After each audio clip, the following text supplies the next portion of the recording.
សួស្តីពុកម៉ែបងប្អូនអរគ្នាបាទនេះដោយដែលបងប្អូនបានឃើញកម្មវីដេអូអញ្ចឹងមិនដែលថាពួកខ្ញុំកំពុងតែធ្វើដំណើរទៅ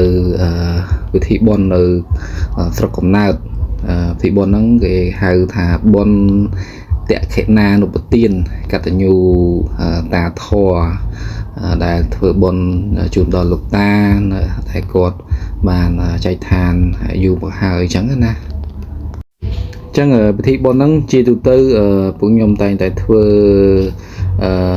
នៅពេលដែលចិត្តបុណ្យចូលឆ្នាំចិត្តមកដល់បាទហើយ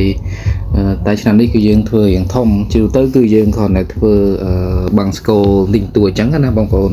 អញ្ចឹងនេះគឺជាតាមផ្លូវដែលធ្វើដំណើរទៅស្រុកកំណើតខាងខ្ញុំបាទហើយយីរងយើងដំបូងយើងមានផ្លូវកស៊ូផ្លូវជាតិផ្លូវបេតុងអីស្រួលបួបាទតែម្ដងនេះរៀងហុយបន្តិចបងប្អូនបាទអញ្ចឹងបងប្អូនអាចទស្សនាមើលតាមដងផ្លូវបានបាទអ្នកខាងក្រោយគាត់ខានចូលកាមេរ៉ាយូរអញ្ចឹងតយូរទៅគាត់រៀងអៀនទៅអញ្ចឹងណាបងប្អូនបាទហើយចៃដននេះមកជួបបងស្រីគាត់ជិះម៉ូតូ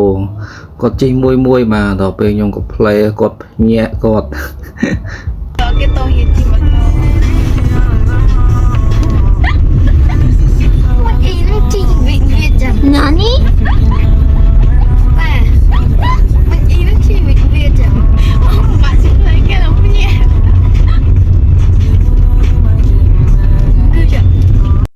បាទបងប្អូនផ្លូវហ្នឹងគឺបែរថាចុះពីផ្លូវ51បាទចិត្តខាងក្រោយផ្សារបាត់ដឹងបាទអញ្ចឹងផ្លូវស្រួលប៉ុន្តែគាត់ថាវាហុយអញ្ចឹងណាបងប្អូនប៉ុន្តែយើងអាចធ្វើដំណើរស្រួលបានបាទអ្នកជិះម៉ូតូយើងពិបាកបន្តិច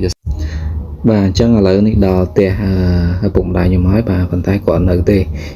គាត់ទៅចូលរួមពិធីបុណ្យនៅខាងមុខបងប្អូនជិះកាត់នឹងអីជួយទិញទឹកសុទ្ធអីគាត់ផងបាទបងប្អូនអញ្ចឹងឥឡូវយើងធ្វើដំណើរទៅមុខទីទៀតបាទយើងនឹងដល់រោងបុណ្យហើយយើងទៅដល់ខាងមុខនេះគឺយើងមានស្ពានមួយបាទនេះស្ពានទូចមួយហ្នឹងហើយបន្ទាប់មកគឺមានផ្លូវមួយបត់ខាងស្ដាំអូសំទោសបងប្អូនបត់ឆ្វេងបាទបត់ស្ដាំហ្នឹងបុកលងផ្ទះគេបាទអញ្ចឹងយើងបត់ឆ្វេងបន្តិចមកនោះបាទរោងបុណ្យនៅខាងមុខអញ្ចឹងណាបងប្អូនអូខេឥឡូវគឺយើងដល់ហើយបងប្អូនអញ្ចឹងវីដេអូគឺមានតែប៉ុណ្្នឹងហើយសម្រាប់សកម្មភាពអីផ្សេងក្នុងពិធីបុណ្យហើយខ្ញុំនឹងធ្វើវីដេអូបន្តទៀតបងប្អូនណាអូខេអរគុណបាយបាយខ្លាច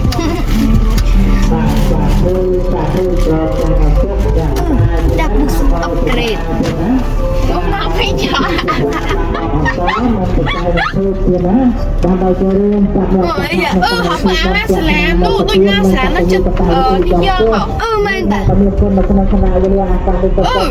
អាមេរិកកាំងអត់ទេហើយ